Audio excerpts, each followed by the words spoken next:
Agus tá Laoch de hImeartha Fintan Kelly taka chun focail a bheith getting. Fintan first day out in the league. A long season lies ahead, but it must be satisfying to take down the All-Ireland champions and current National League champions. Yeah, definitely. We targeted this start, like, you know, it's massive to get going. Nothing better than look forward to playing the All-Ireland champions first day of the league. You know, there's a nice buzz there going into the game today, so Clonus was half full, so it's good to get started that way. What about the rules? How do you feel they impacted on the game, and maybe the assessment of some of the controversial decisions? A couple of black cards in the first half, for example.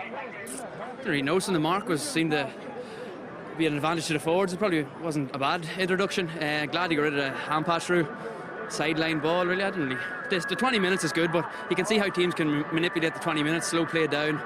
You know, they're very good at that in fairness to them, like slowing the play down, eating up the 20 minutes. So I'd say teams will cop onto that and make use of that. So that's maybe something you have to look at. But apart from that, I didn't really notice them, no. And the advance mark seemed to work particularly well. You guys, in particular, I think, double the amount of marks that the Dubs managed to get today. So is it something that you've worked a lot on in training? Oh yeah, we were always working on your kick passing. So when you get an advantage like that there, you have to work on it. So yeah, we obviously worked on it, yeah. All right. Cohort agus leat sú Laoch na hImeartha an seo tróna agus Valerie Mulcahy of running gradam Laoch na hImeartha ar Agallamh Parka. Bhuinacháin Fintan Kelly.